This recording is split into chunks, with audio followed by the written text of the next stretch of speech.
देखिए 9 जुलाई को रात में करीब 12 बजे के आसपास ये सूचना मिली थी कि रिंद नदी में एक कंकाल बहते हुए आया है।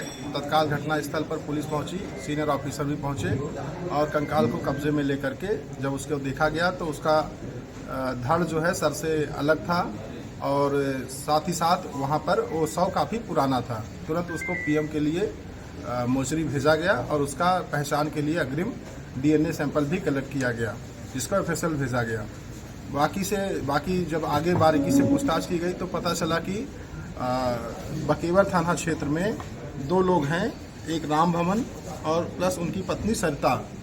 इसमें जो सरिता है उसका संबंध ये जो बॉडी मिली है इनसे था। लोग फोन पे बातचीत करते थे। बाद में इस कंकाल की पहचान राहुल पटेल उम्र 32 के रूप में हुई और घटना वाले दिन इनके द्वारा करीब 2 जुलाई को, एक हफ्ते पहले, इनको अपने घर पे बुलवाया गया था।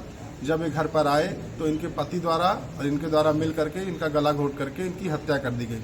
उसके बाद इन्हीं की मोटरसाइकिल पे इनको बिठाकर, जिसमें पत्नी पीछे बैठी और पति चला रहा था, इनको नदी के किनारे ले गए और इनको शव पे पेट्रोल छिड़क करके आग लगा दी गई और जो इनका सर था वो धड़ से अलग कर दिया गया। साथ ही साथ हाथ की कलाइयाँ भी काट दी गई और नदी में शव को फेंक दिया गया। जो बांका था वो इनकी निशानदेही पे बरामद कर लिया गया है। साथ ही साथ मोटरसाइकिल के टूटे हुए अवशेष भी झाड़ियों से बरामद किए गए हैं। जो इनका मोबाइल था उसको भी इन्होंने तोड़ करके नदी में फेंक दिया था, जिसका कुछ हिस्सा बरामद कर लिया गया है।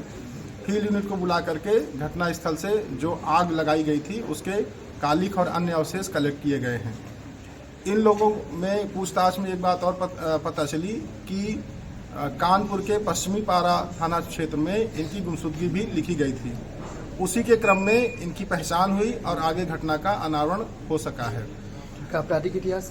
इसमें इनका कोई आपराधिक इतिहास नहीं है। जो घटना का उद्देश्य था वो ये था कि जो अभियुक्त था वो जो उसकी पत्नी थी उससे मृतक जो है फोन पे बात करता था और उसको ये बात पता चल गई थी और जब ये बात पता चल गई तो पति और पत्नी दोनों ने मिलकर के इसको रास्ते से हटाया और इसकी जो है हत्या कर दी। सर, इनकी वार्तालाप कितने समय से चल रही थी लोगों? जो अभी तक हमें पता चला है करीब पिछले 2-3 सालों से ये लोग एक दूसरे के टच में थे। Thank you. पश्चिमी पारा थाना क्षेत्र में जिस व्यक्ति की गुमशुदगी मिली थी